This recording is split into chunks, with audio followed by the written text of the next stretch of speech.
Hello everyone. How are you all students?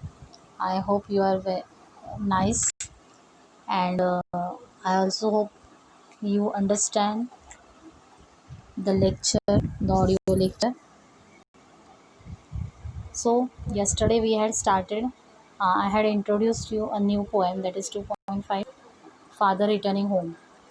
So as you, I think I have not told you there are some topics that they are cancelled. So I will just tell you which are there. So, in our approach section, 1.5, 1.5, 1.7, and 1. Okay, two topics are not there, 1.5 and 1.7. And in poem also, we don't have 2.7 and 2.8, I think. Yes, two poems and two prose we don't have. I will give you afterwards again. So, here the poet is introduced Dilip Chitre, Indian poet, bilingual poet, writes in Marathi as well as English. He is also a translator. He has done great work in the translator. He has translated Abhangas by Sant Tukaram in English with the name title Says Tuka, and he has done many other works. He has also translated many other saints in English into English. So, at the time of when he started this translation, his age was only 16. So, from that age, from that small age, little age, he has done that work. So here our poem is Father Returning Home.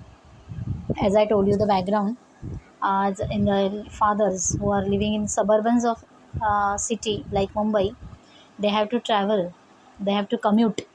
Okay, commute means go and travel daily travel को हम कहेंगे commute, up and down.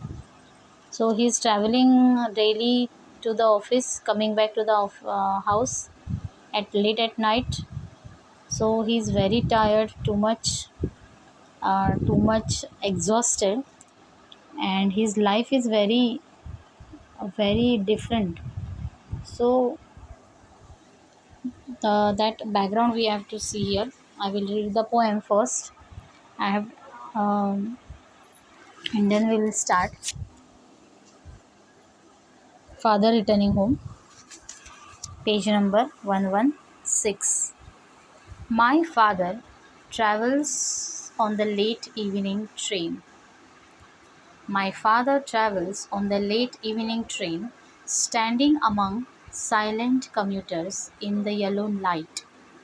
Standing among silent commuters in the yellow light. Suburbs slide past his unseeing eyes. His shirt and pants are soggy, his pant and his black raincoat stained with mud, and his bag stuffed with books is falling apart. His eyes dimmed by age fade homeward through the humid monsoon night. Now I can see him getting off the train like a word dropped from a long sentence. Now I can see him getting off the train like a word dropped from a long sentence. He hurries across the length of the grey platform. He hurries across the length of the grey platform, crosses the railway line, enters the lane. His chappals are sticky with mud, but he hurries onward. Home again, I see him drinking weak tea, eating a stale chapati, reading a book.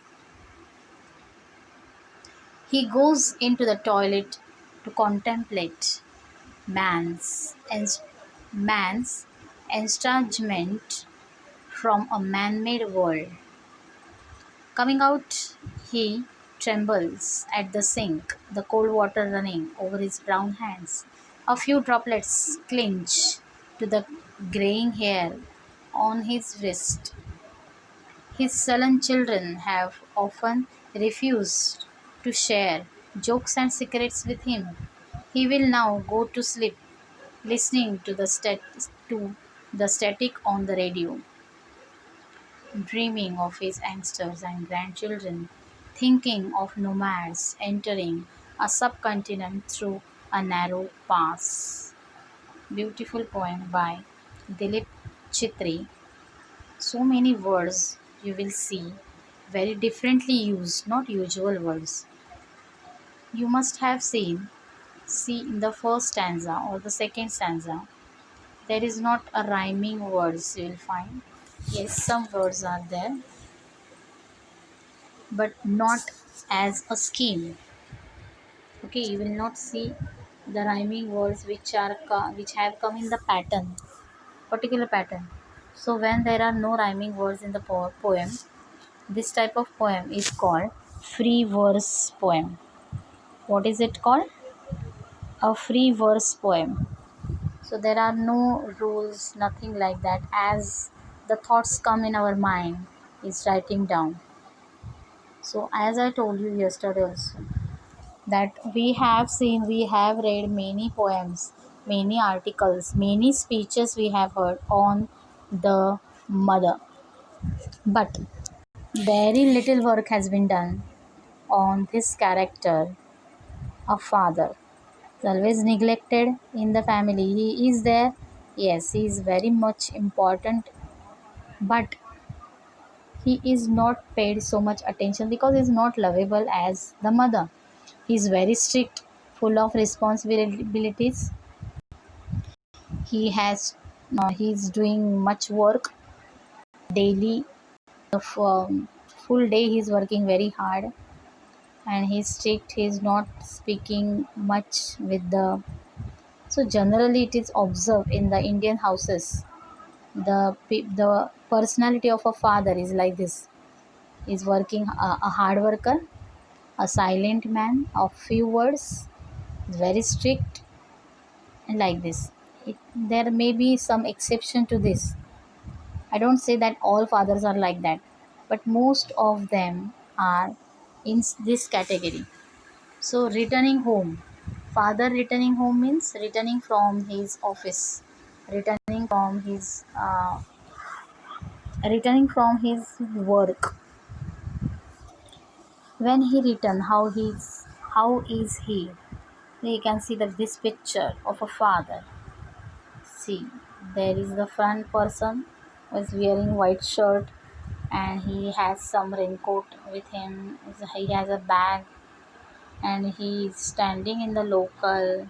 His face is so tired, so weak. He has closed his eyes because of too much tiredness. You will see all the people here. Yes, they are also tired and weak as him. So our father working hard full day. They have to work hard, it's okay, but they have to commute every day. They have to travel along.